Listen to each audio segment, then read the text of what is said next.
मुजफ्फरनगर की हिंदू बाहुल्य कॉलोनी भारतीय कॉलोनी में मकान को लेकर जो विवाद हुआ था, उसमें मकान बेचने वाले अशोक और मकान को खरीदने वाले नदीम, इन दोनों के बयान भी अब सामने यहाँ पर आए हैं। लेकिन इससे पहले हम आपको बता दें कि ये पूरा जो विवाद है एक मकान को लेकर हुआ था।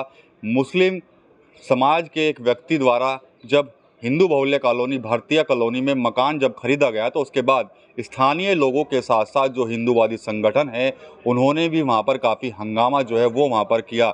इतना ही नहीं, मकान के अंदर जो बैनर पोस्टर लगे हुए थे एक पार्टी के, वो भी उनके द्वारा वहाँ पर फाड़ दिए गए थे। और साफ तौर पर उन्होंने यही कहा था कि इस क्षेत्र के अंदर किसी भी मुस्लिम समाज के व्यक्ति को एंट्री नहीं दी जाएगी। लोगों का ये भी आरोप था कि मकान के अंदर 30 से 35 लोग यहाँ पर रहते हैं और वो यहाँ पर नमाज जो है वो पढ़ रहे हैं। इसका काफ़ी विरोध जो है वहाँ के लोगों ने किया था। साथ ही साथ हिंदूवादी संगठनों से जितने जुड़े जो नेता थे, वो भी लगातार पिछले 2-3 दिन से हंगामा यहाँ पर कर रहे थे। लेकिन इसी बीच अब मकान बेचने वाले अशोक नाम के शख्स की भी बयान जो है वो सोशल मीडिया पर वायरल हुआ है, जिसमें अशोक साफ तौर पर यही कह रहे हैं कि क्षेत्र के लोग उसको कहीं ना कहीं जाति सूचक शब्द बोलते थे, जिससे वो काफ़ी अपमान जो है वो वहाँ पर महसूस कर रहा था।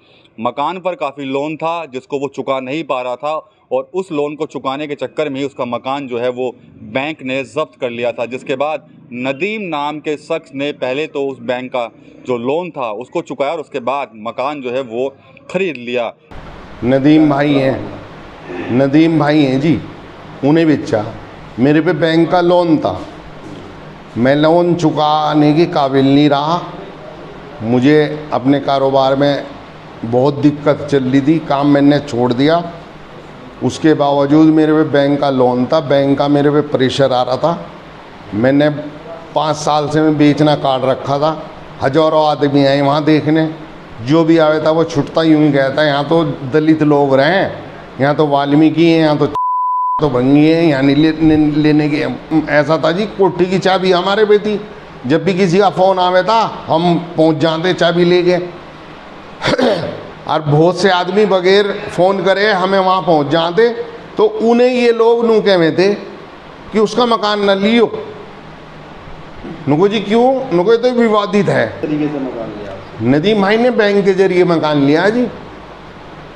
कोई जोर जबरदस्ती? अजी नहीं, ये तो बेचारे बहुत भले हैं, मेरे लिए तो भगवान का रूप है ये। इन्होंने मेरी हेल्प करी, जो भी मुझे कुछ पैसा बचा है वो नदीम भाई के बैंक मैनेजर के कारण ही बचा, नहीं तो ये फ्री में ही जा रहा था। नदीम का भी बयान यहाँ पर सामने आया। नदीम भी कह रहे हैं कि वो पिछले काफ़ी वर्षों से मकानों को खरीदने और बेचने का काम करते आ रहे हैं, और इसी कड़ी में उन्होंने ये मकान जो है वो आगे बेचने के लिए ही ख़रीदा था। लेकिन अब जब इस पर विवाद बढ़ा है तो उन्होंने इस मकान को हिंदू समाज के ही एक व्यक्ति को काफ़ी नुकसान से जो है वो यहाँ पर बेच दिया। मेरा जो काम है छोटे मोटे मकानों को ख़रीद और बेचने का काम है। उन्हें रिपेयरिंग करके उनको मैं ख़रीदता और बेचता हूँ।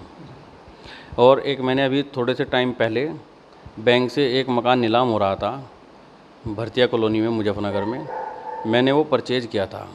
उस पर लगभग 80 लाख का लोन था जो मैंने वहाँ पे जमा किया था। ये मकान मैंने बैंक से ले लिया था, और वहाँ के मोहल्ले वासियों में या कुछ लोगों को इस चीज़ का एतराज़ हुआ। आपने सेल कर दिया मकान? हाँ, वो मकान मैंने परसों सेल कर दिया है। सेल कर दिया? कि हिंदू को दिया कि? हाँ, जिस समाज के लोग वहाँ पे रहते हैं उसी समाज के हैं वो व्यक्ति जिनको मैंने सेल किया है।